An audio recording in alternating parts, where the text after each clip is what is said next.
एक छोटा सा मासूम बच्चा मंदिर के एक तरफ कोने में बैठा हाथ जोड़कर भगवान से न जाने क्या मांग रहा था। उसके नन्हे नन्हे से गाल आंसुओं से भीग चुके थे। बहुत लोग उसकी तरफ आकर्षित थे और वह बिल्कुल अनजान अपने भगवान से बातों में लगा हुआ था। जैसे ही वह उठा, एक अजनबी ने आगे बढ़कर उसका नन्हा सा हाथ पकड़ा और पूछा, क्या मांगा भगवान से? उसने कहा, मेरे पापा मर गए हैं, उनके लिए स्वर्ग। मेरी माँ रोती रहती है, उनके लिए सब्र। मेरी बहन माँ से कपड़े सामान मांगती है, उसके लिए पैसे। तुम स्कूल जाते हो? अजनबी का सवाल स्वाभाविक सा सवाल था। हाँ, जाता हूँ, उसने कहा। किस क्लास में पढ़ते हो? अजनबी ने पूछा। नहीं अंकल, पढ़ने नहीं जाता। माँ चने बना देती है, वह स्कूल के बच्चों को बेचता हूँ। बहुत सारे बच्चे मुझसे चने खरीदते हैं। हमारा यही काम धंधा है। बच्चे का एक एक शब्द मेरी रूह में उतर रहा था। तुम्हारा कोई रिश्तेदार? न चाहते हुए भी अजनबी बच्चे से पूछ बैठा।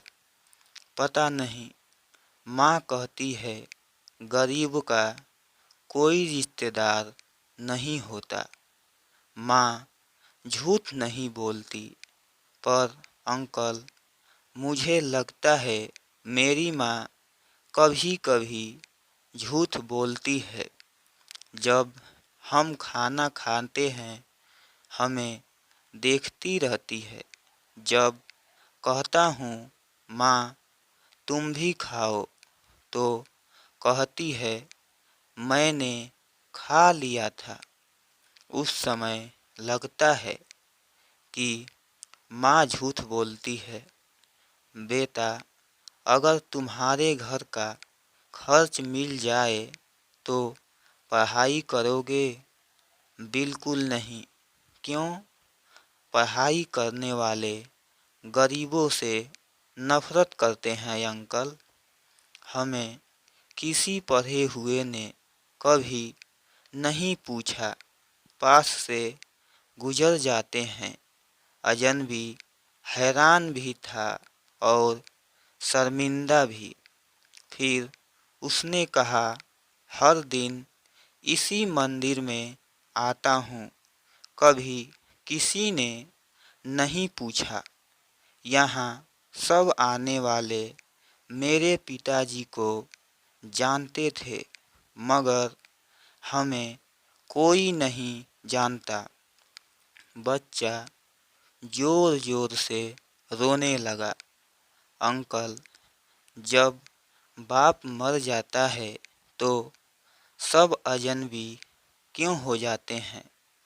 मेरे पास इसका कोई जवाब नहीं था। ऐसे कितने मासूम होंगे जो हसरतों से घायल हैं। बस एक कोशिश कीजिए और अपने आसपास ऐसे ज़रूरतमंद और बेसहारा लोगों की मदद कीजिए। मेरे प्यारे दोस्तों, मंदिर में अन्न की बोरी देने से पहले अपने आसपास किसी गरीब को देख लेना। शायद उसको अन्न की बोरी की ज़्यादा ज़रूरत हो।